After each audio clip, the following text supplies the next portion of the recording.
The autumn sun hung low over Clearwater Station, casting a golden glow that danced across the wooden platform where 24-year-old Catherine Moore sat, her heart heavy with the sting of betrayal.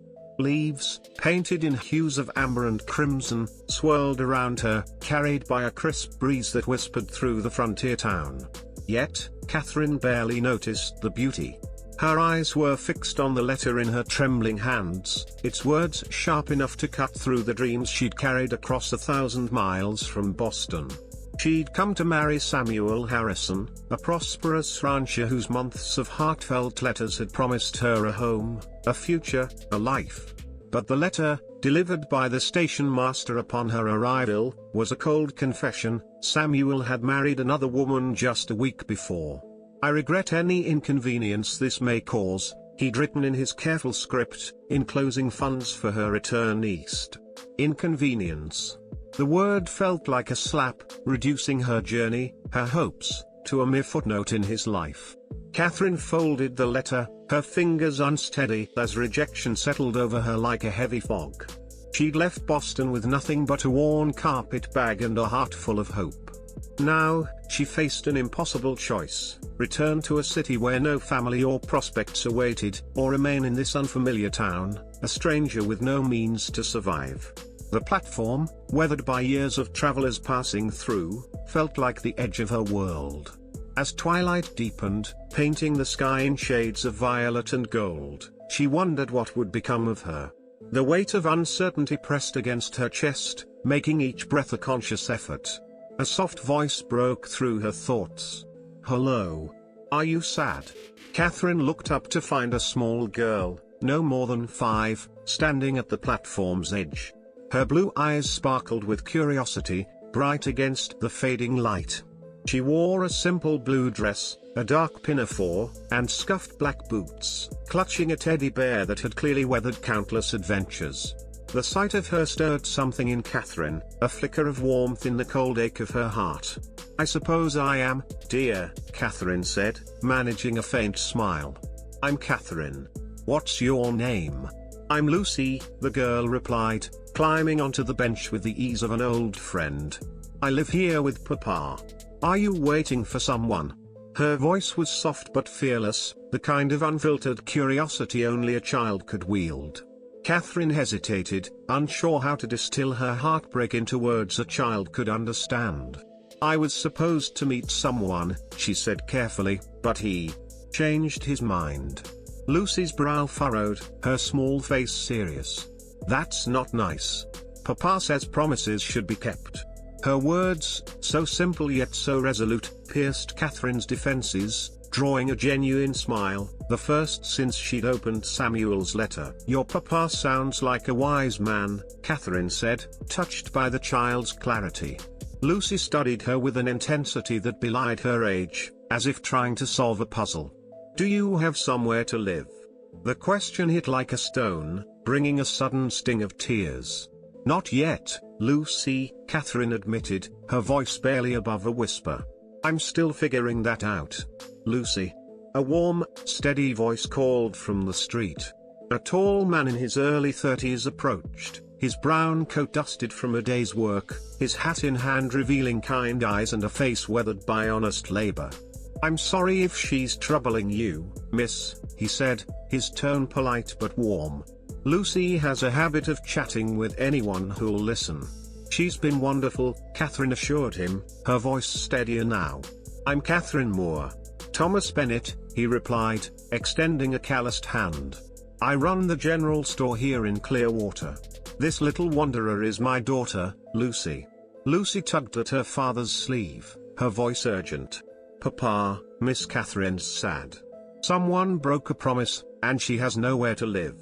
Her words spilled out with the earnestness of a child who saw the world in black and white, where wrongs could be righted with simple solutions. Thomas's gaze softened, a flicker of understanding crossing his face. "Miss Moore, are you a mail order bride who's met with some misfortune?" Catherine's cheeks flushed with embarrassment, but his tone held no judgment, only compassion. "Yes," she admitted. "The man I was to marry chose another." Thomas's expression grew serious.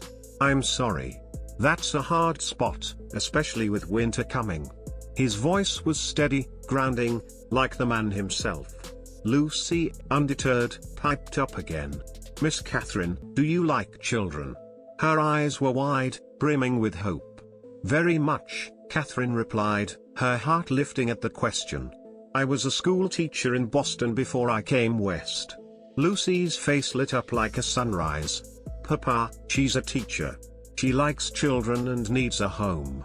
She turned to Catherine, taking her hand in her small one, her voice dropping to a conspiratorial whisper. Miss Catherine, we don't have a mama. She went to heaven when I was little. Papa gets lonely, even if he hides it. Can you be my mommy forever? I need someone to read stories and teach me to be a lady. Papa needs someone to care for him. Catherine's breath caught, her heart clenching at the child's unguarded plea. This tiny girl, with her worn teddy bear and boundless hope, was offering her something more precious than anything Samuel Harrison's letters had promised, a family born not of contracts but of mutual need. Thomas knelt beside Lucy, his voice gentle but firm. Lucy, becoming a family isn't so simple. Miss Catherine barely knows us. But Papa, Lucy countered, her logic as pure as her heart, you always say we should help people who need help. Miss Catherine needs a family, and we need a mama. It's perfect. Catherine looked at Lucy, then at Thomas, whose eyes held a mix of amusement and growing hope. Lucy, she said carefully, being a mama is a very important job. Are you sure you'd want me to try? Lucy nodded vigorously.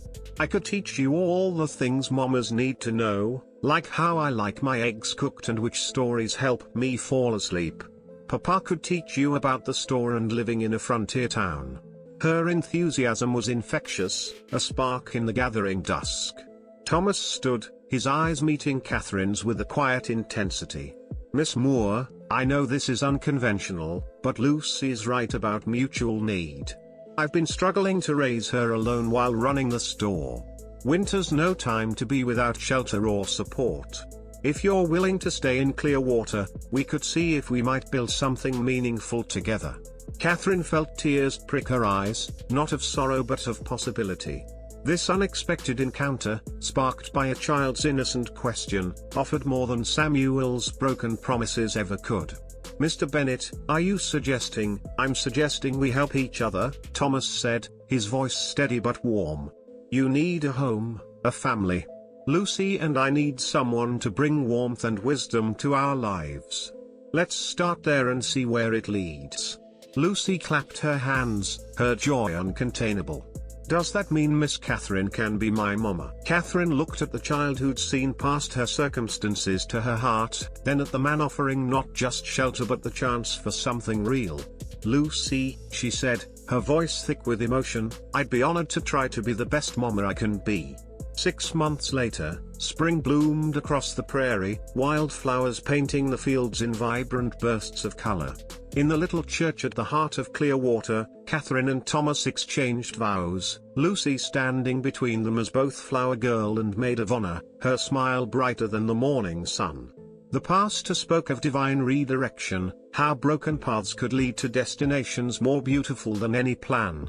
Catherine, holding Thomas's hand, reflected on how Samuel's rejection had been no end, but a beginning, a love story woven from chance and choice.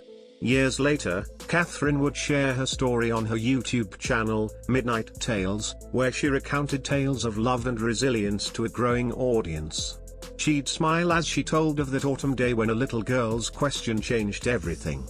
Sometimes, she'd say, the best families aren't the ones we plan, but the ones that find us when we're lost. Lucy, now grown with children of her own, would join her on MidnightTales, sharing how a sad lady on a train platform became her forever mama. Their story, born from a child's courage to ask for love, proved that the most profound proposals often come not from calculated plans, but from hearts that see need and offer belonging.